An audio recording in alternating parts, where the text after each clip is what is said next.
الحمد للہ رب العالمین۔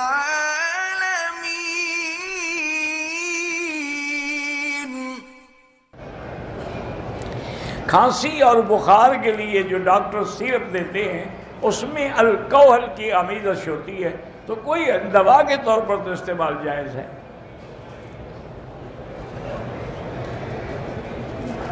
لیکن اتنا زیادہ بھی استعمال نہ ہو۔ مجھے یاد ہے ایک دفعہ کہ جلسہ تھا اور حضرت مولانا لقمان رحمۃ اللہ علیہ علی پور والے، بڑا اللہ والا آدمی تھا اور بڑا آئے تو شدید کھانسی تھی۔ مجھے کہا کہ مکی صاحب مجھے اتنی شدید کھانسی ہے، اب آپ کا حکم تھا کہ جلسے پہ آنا ہے، اب میں انکار تو کر نہیں سکتا، میں آ گیا ہوں لیکن میرے بس میں نہیں ہے تقریر کرنا۔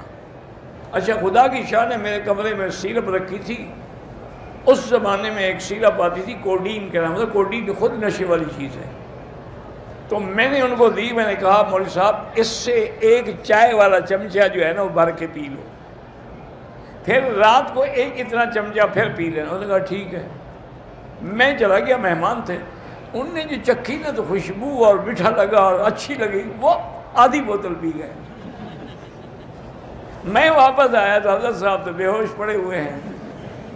میں نے خیر نہیں جگایا، پھر شام میں بھی نہیں جگایا، پھر لیٹ جگایا۔ جب ان کی تقریر کا وقت آیا بڑی مشکل سے اٹھا، کہنے کا مکی صاحب وہ ایک حل ہے، میری کرسی کے پیچھے ایک بندہ بٹھائیں جو مجھے چونٹی مارتا رہے، مجھے تو نیند آ جائے گی، میں کیا تقریر کروں گا۔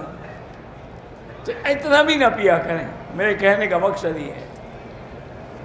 دیکھو نا، زیادہ لسی بھی پی لو تو نشہ ہو جاتا ہے، حالانکہ لسی میں بھی نشہ ہے، لیکن اگر آپ لسی خالص لسی ہو، یہ بازار والی نہ ہو، اس سے تو انشاءاللہ بیماریاں ہی پیدا ہوں گی، شفا نہیں ہوگی۔ چینی کی بوری کی نقد قیمت جو ہے 2000، مجھے 3000 میں 6 ماہ ادھار پر دی ہے، یہ جائز ہے، لیکن بہتر ہے کہ یہ بھی نہ کیا کرو۔ یہ سارے مسائل ہیں میرا بھائی، جب کسی کو فائدہ دینا ہو تو چینی مہنگی کر دیتے ہیں، یا سستی کر دیتے ہیں تاکہ وہ خرید کر کے جب سٹاک کر لے اب مہنگی کر دیں گے۔ یہ ساری گیم ہے غریبوں کو تباہ کرنے کے لیے۔ بہتر یہی ہے کہ غریب ایسی چیزیں کھانا ہی چھوڑ دیں۔ بھئی چینی نہ کھاؤ تو بندہ مر تو نہیں جائے گا، اور چینی نہ کھانے سے تمہاری صحت کو فائدہ ہوگا، نقصان تو نہیں ہوگا۔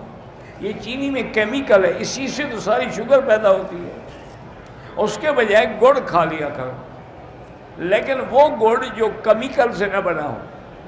ایک دن پتہ نہیں، میں شاید درس میں کہہ بیٹھا، اللہ میرے ان سب دوستوں کو جزائے خیر دے، اتنا گڑ انہوں نے بھیجا ہے، ہر طرف سے گڑ کے پیکٹ آ رہے ہیں۔ اب میں نے اس کا حل سوچا کہ واپس کروں تو گناہ ہوگا، تو میں بھی الحمدللہ یہی کرتا ہوں، جیسے آتا ہے دوسرے کو دے دوں، جیسے آیا کسی اور کے گھر بھجوا دیا، چلو بھی لوگ تو فائدہ اٹھائیں۔ تو اس لیے اب یہ بھی ضروری نہیں ہے نا